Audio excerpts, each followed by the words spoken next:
So what is the New Glenn rocket? We're going to walk you through some more of the specs on what we saw tonight. Per Blue Origin's website, this vehicle is powered by 7 different engines which use liquid oxygen and liquefied natural gas. Each engine, called a BE4, generates 640,000 pounds of forced thrust.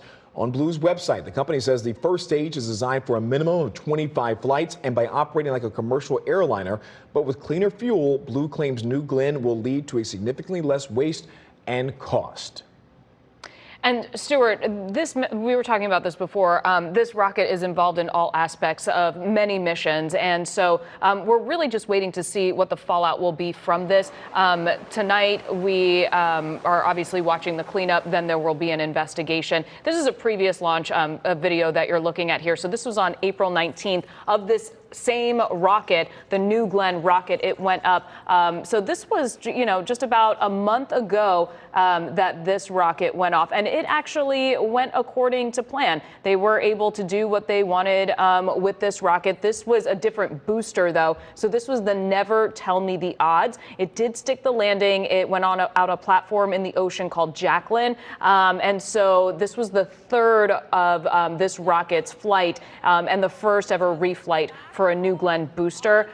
So the reusable technology could play a major role in NASA's future moon missions. Tonight, it was a different booster that was on the pad when it exploded. It's called No It's Necessary. Blue Origin is not alone when it comes to issues that have happened and explosions that have happened on our Space Coast. This is video from 10 years ago, back in 2016, when a Falcon 9 rocket exploded on the launch pad. As propellant was being loaded for an upcoming launch, no one was hurt. That's similar to what was happening tonight. Hot fire test then, when putting fuel on this SpaceX rocket 10 years ago, similar type explosion, nowhere near as large as what we saw tonight, but still damaged that launch pad and set things back. And also in 2014, there was another explosion. This was on Wallops Island in Virginia. Orbital Sciences Antares rocket launch failed just seconds after liftoff. You see it's going up, and then you see where the failure happens and the explosion begins.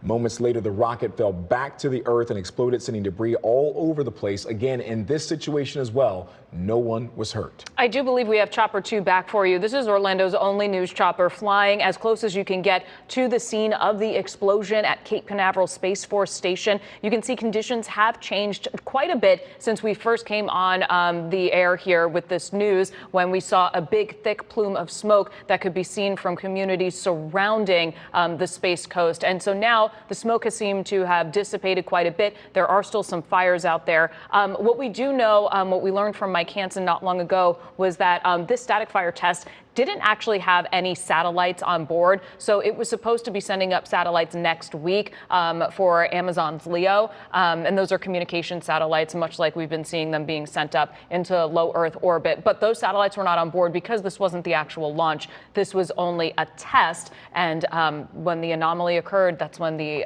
explosion happened. Jared Isaacman is supposed to be here tomorrow to be on the ground to review what's left after this explosion happened. But we've also learned that the 2 launches scheduled for tomorrow are still supposed to go on as planned. SpaceX and United Launch Alliance both have launches from Cape Canaveral Space Force Station tomorrow. They say despite this explosion today, at least for now, those launches are set to continue tomorrow as well. Our coverage is also going to be out there throughout the day tomorrow, bringing you more information as Jared Isaacman visits the launch pad, so we can learn more about exactly how this impacts the future of space flight with regards to the timeline that's been set forth on NASA trying to get back to the moon 2027, having another launch of Artemis 3.